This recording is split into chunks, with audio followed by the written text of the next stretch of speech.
मंडळी, तुमचा पुन्हा एकदा मालवणी बोको या यूट्यूब चॅनलवर स्वागत असा। आज आपण भूताची वाट ह्यो एक भयंकर अनुभव बघणार असो। पण त्याआधी जर तुम्ही या यूट्यूब चॅनलवर पहिल्यांदा चिला असाल तर या चॅनल सबस्क्राईब करूक मात्र विसरा नको।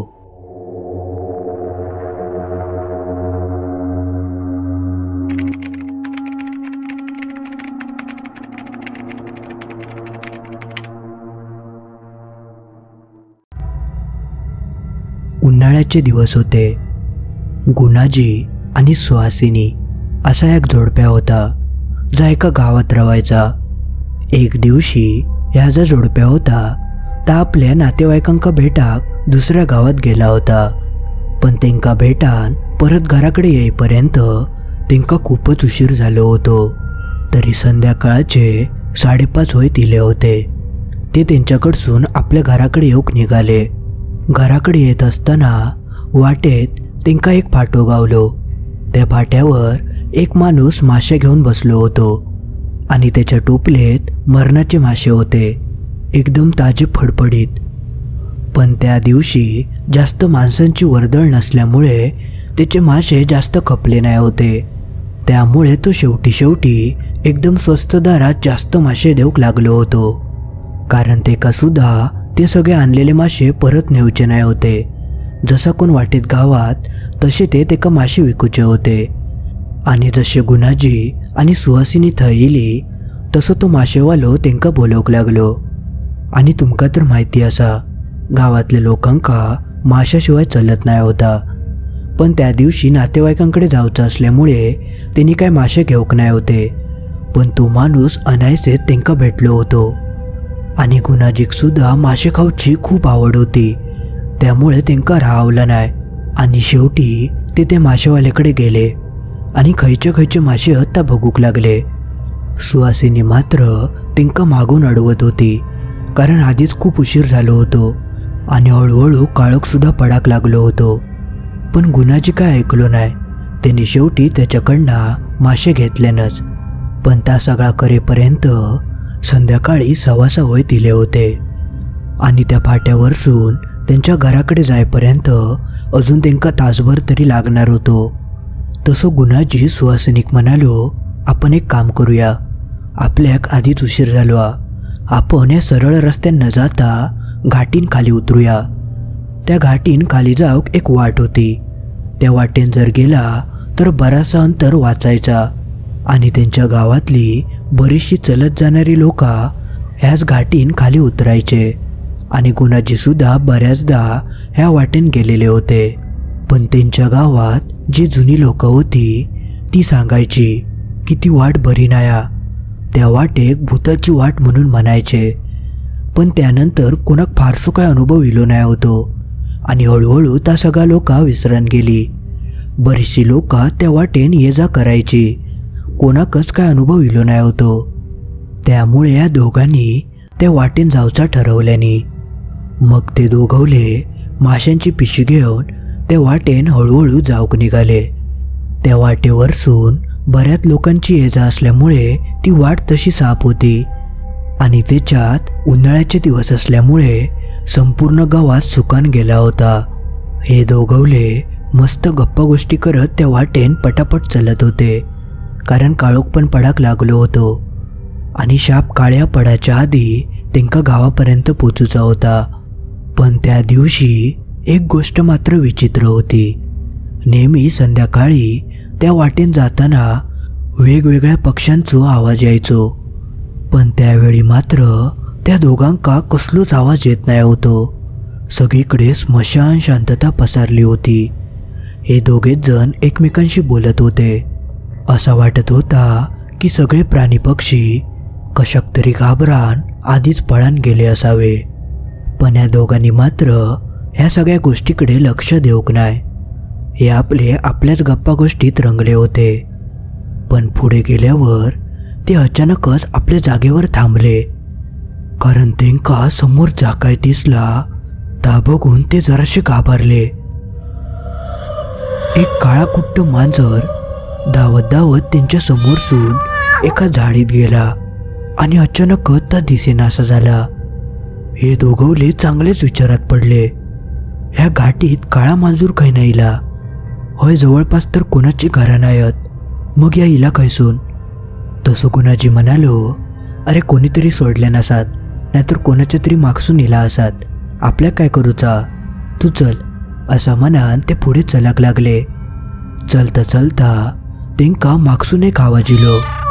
मगाशी जो काळा मांजूर त्यांच्या आडवा गेला होता ताच मांजूर आता त्यांच्या मागसून येऊक लागला होता.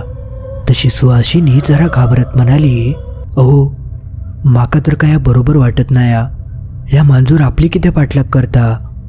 तसं गुणाजी म्हणालो, हा आत्ता इला माझ्या सगळ्या लक्षात, ह्या सगळ्या या हातातल्या पिशवीमुळे होता.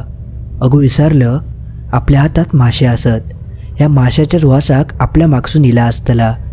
एवढा बोलान गुणाजीन बाजूक पडलेली एक काठी घेतल्यान आणि त्या काठीन त्या मांजराक हाकवूक लागलो. तसा त्या मांजूर परत झाडीत पळान गेला. मग हे दोघ जण परत आपल्या दिशेन चलाक लागले. काही वेळान त्या दोघांच्या कानावर एक आवाज पडलो. असा वाटत होता की कोणतरी दगडच्या दगड हवेत उडवता आणि ते सगळे दगड पावसाप्रमाणे जमिनीवर पडतात. ह्या दोघांका काय समजतच नाही होता की त्यांच्यासोबत नेमकं काय घडता, पण जा काय घडत होता ता खूप विचित्र होता. घडत असलेल्या त्या प्रकारामुळे सुहासिनी आजून चांगलीच घाबरली होती, पण गुणाजी तिका धीर देत होतो आणि ते पटापट पावलं टाकत थैसून खाली उतरत होते. त्यांका लवकरात लवकर ती वाट सोडून आपल्या गावात पोचायचा होता. पण तेवढ्यातच गुणाजी कसा जाणवक लागला, कोणतरी एक माणूस असा जो त्यांच्या मागणं चलता. पण जसं गुणाजी मागे वळालो तर मागे ताच काळा मांजूर होता, जा मगाशी त्यांका दिसला होता. ता मांजूर अजूनही त्या दोघांचो पाठलाग करत होता. ह्या वेळेक मात्र गुणाजी सुद्धा चांगलोच घाबरलो होतो. तो सुहासिनीक म्हणालो, तू त्या मांजराकडे लक्ष देऊ नको, आपण लवकरात लवकर घराकडे जाऊया. असा म्हणान ते दोघवले पटापट चलाक लागले. तेवढ्यात गुणाजीक मागसून एक आवाज इलो. गुणाजी!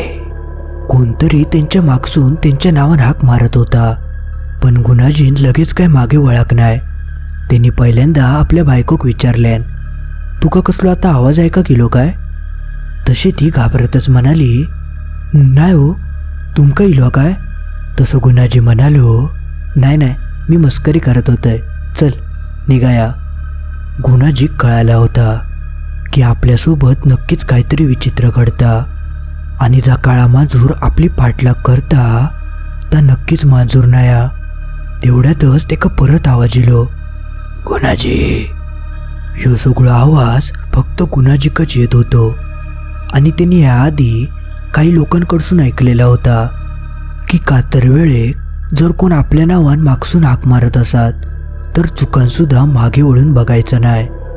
त्यामुळे गुणाजीन चुकांसुद्धा मागे वळून बघूक नाही. तो सरळ चालत राहिलो, पण तो प्रकार एवढं भयंकर होतो की ते का अक्षरशः डाव्या बाजून गुणाजी, उजव्या बाजून गुणाजी त्याच्या नावाची हाक ऐकाक यायची, ज्यामुळे तो कळून चुकलो होतो की आपण याच्या फेरीत सापडलो. जुनी लोक जा सांगत होती ता एकदम खरा होता. होय नक्कीच काहीतरी असा, पण तो अजून धीर धरून होतो, कारण आपण जर घाबरलो तर आपली बायकोसुद्धा घाबरतली. म्हणून तो जा काय घडत होता ता सगळा सहन करत होतो.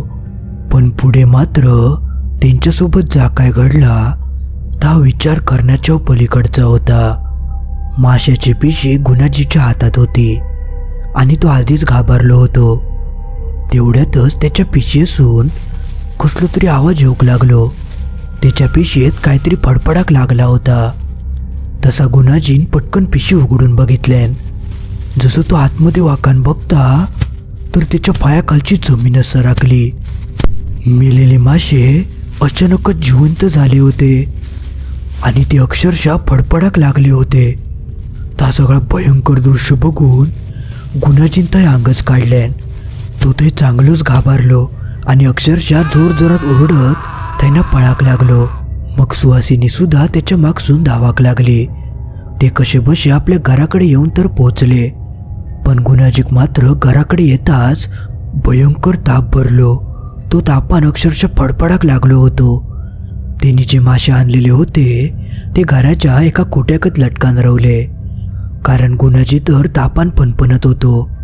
सुहासिनीन त्यांच्यासाठी पेज वगैरे केल्यान आणि तापावरची औषधं सुद्धा दिल्यान, पण त्याचो काय त्याच्यावर कायच फरक पडत नाही होतो. आणि त्याच रात्री अजून एक भयंकर प्रकार घडलो. तरी रात्रीचे 12:30 वगैरे वाजले असतील. सुहासिनी गुणाजीच्याच उशाकडे बसली होती आणि त्यांच्या डोक्यावर मिठाच्या पाण्याचे घडिये घालत होती. तेवढ्यात तिच्या कानावर एक आवाज पडलो.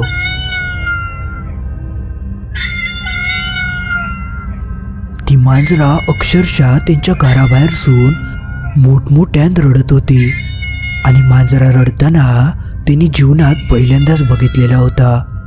तो सगळं प्रकार बघून सुहासिनी धावत धावत आपल्या घराच्या समोर गेली आणि खिडकीतून वाकन बघता तर अक्षरशः काळी कुट्ट 7-8 मांजरा त्यांच्या घराच्या समोर बसून रडत होती. सुहासिनीन घाबरान ती खिडकी पटकन लावून घेतल्यान आणि ती धावत धावत गुणाजीच्या जवळ येली. पण त्या रात्री जा काय घडला होता त्या सुहासिनी मरेपर्यंत विसरू शकत नाही होती. संपूर्ण रात्र ती मांजरा त्यांच्या घराबाहेर बसांत रडत होती. जसे सकाळचे 4 वगैरे वाजले तशी ती जरा शांत झाली आणि थैसून निघान गेली. पण झालेल्या प्रकारामुळे सुहासिनीक मात्र समजला होता की या काहीतरी बाहेरच्याच बाधेचा काम असा.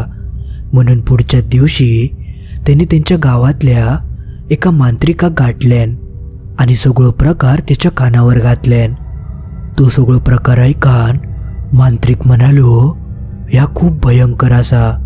थंय जा काय होता ता आता तुमच्या घरापर्यंत येऊन पोचला आणि ते का तुमच्या घरात शिराच्या आधी थांबव गोया. आणि ता जर तुमच्या घरात शिरला तर मात्र ते का बाहेर काढू खूप अवघड होत. मग त्या मांत्रिकान ताबडतोब गुणाजीच्या हातात बांधूक एक धागो दिल्यान आणि एका पुडियेत अंगार उभारल्यान आणि सुहासिनीक सांगितल्यान की घराकडे गेल्या गेल्या ह्यो अंगारो त्याच्या डोक्याक, कानाक, गळ्याकडे आणि हातापायांका लावून घे. आणि आजच्या आजच ती जी माशाची पिशवी होती ती गुणाजीच्या हातान तुम्ही ज्या वाटेन इलास त्याच वाटेन टाकून ये आणि थंय जाऊन सांगा की आमच्याकडसून चूक झाली आणि अशी चूक परत आमच्याकडसून होऊची नाही. आणि ती पिशवी टाकून झाल्यावर मात्र चुकांसुद्धा मागे वळण बघू नको. मग भले काय उघडान दे आणि बाकी जा काय असात ता मी बघतय. मी फक्त सांगितलेला एवढा काम करा. मग ते मांत्रिकान सांगितल्याप्रमाणे धागो आणि अंगारो तेंका लावल्यान आणि लगेचच दुपारी ती माशाची पिशवी घेऊन गुणाजींसोबत ती त्या वाटेवर गेली आणि त्यांच्या हातान ती पिशवी एका बाजूक टाकल्यान आणि हात जोडून त्या दोघांनी माफी मागितल्यानी आणि अजिबात मागे न वळता ते परत आपल्या घराकडे निघाले. पण त्या मांत्रिकान एक गोष्ट सांगितलेली होती की तुम्ही ह्याच्यासून सुटलास की नाही ह्या तुमका 2 दिवसात कळातच. पुढचे 2 दिवस खूप महत्त्वाचे असत. ह्या 2 दिवसात जर तुमच्या घराच्या आसपास खयचा काळा मांजूर दिसला तर मात्र तुमचा काय खरा नाही. पण असं जर काय घडलं नाही तर मात्र तुम्ही सुटलास. म्हणजे थंय जा काय होता ते का फक्त मासे वय होते आणि त्याच कारणामुळे ता तुमच्या मागावर इला होता असा मनाक काय हरकत नाही. त्यामुळे पुढचे 2 दिवस त्या दोघांच्या जीवात जीव नाही होतो. पण देवाच्या कृपेन तसा काय घडला नाही.